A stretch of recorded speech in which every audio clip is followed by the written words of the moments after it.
আসসালামু আলাইকুম high Japan YouTube চ্যানেলে আপনাদের সবাইকে স্বাগত। জাপানে কোন কোন সাবজেক্টগুলোতে কেমন খরচ হতে পারে এটা নিয়ে একটা শর্ট ধারণা দেওয়ার চেষ্টা করব।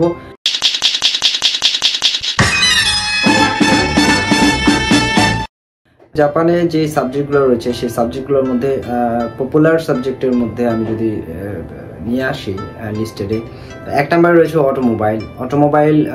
খুবই এই দেশের জন্য জনপ্রিয় এবং সবাই, বিশেষ করে ফরেন স্টুডেন্ট বলেন, এর মধ্যে বেশিরভাগই এই অটোমোবাইলে পরবর্তী স্টেপটা নেয় ল্যাঙ্গুয়েজের পরে। তারপরে সেকেন্ড পজিশনে রয়েছে আইটি।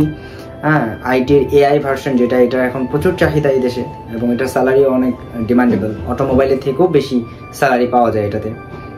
তারপরে বিভিন্ন ধরনের নৌগীয় মানে কৃষি খাতে যে পড়াশোনা, এটারও অনেক চাহিদা রয়েছে। তারপরে আপনার বৌএকি, এক্সপোর্ট ইম্পোর্টের যে পড়াশোনাটা আমরা বলি, এটারও একটা ভালো ধরনের চাহিদা রয়েছে। তারপরে আপনার নার্সিংয়েরও প্রচুর চাহিদা এই দেশে। যদি নার্সিং পড়াশোনা করেন সেটারও অনেক চাহিদা। এবং এগুলোর কস্টিংগুলো কেমন হতে পারে দেখেন, এদেশে আমি দেখছি যে একমাত্র অটোমোবাইল সেক্টরটাই সবচেয়ে বেশি কস্টিং সাবজেক্ট। আপনি অটোমোবাইলের দুইটা কোর্স বেসিস পড়ানো হয়, একটা হচ্ছে যে ইন্টারন্যাশনাল স্টুডেন্টদের জন্য একটা, জাপানি স্টুডেন্টদের জন্য একটা।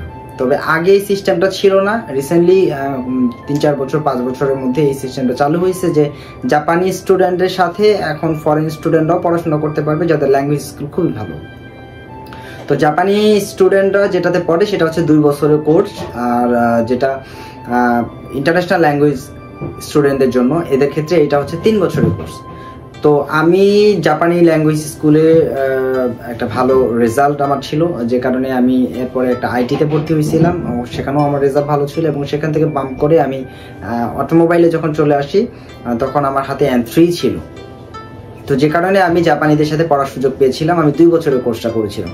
তো ওখানে আমার প্রথম 1 বছরের টিউশন ফি ছিল অ্যাভারেজ, একদম বই খাতা সবকিছু মিলিয়ে আমার প্রায় 140 মাঙ্গের মতো।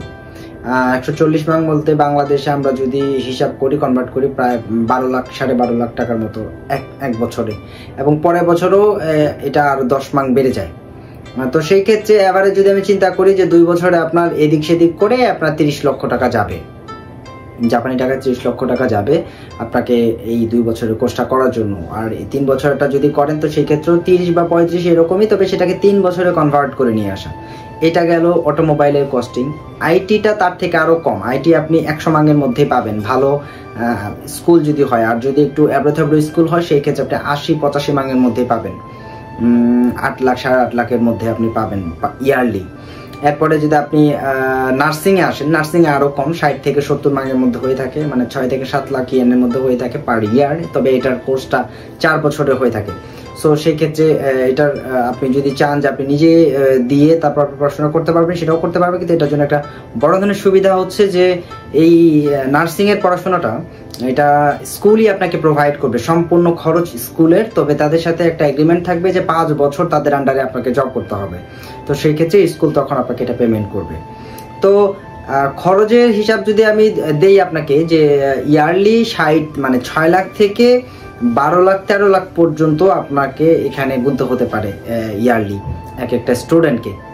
তো 2 বছরের কোর্স হলে সেটাকে 2 দিয়ে গুণ দিয়ে দেখতে পারেন। এই রকম ভাবে এই দেশের খরচটাকে ডিফাইন করা হয়। তবে সাবজেক্টের উপরে ভেরিয়েন্ট করে এই দেশের কস্টিংটা আপনি বের করতে পারবেন। তো ভালো থাকবেন, সুস্থ থাকবেন, আল্লাহ হাফেজ।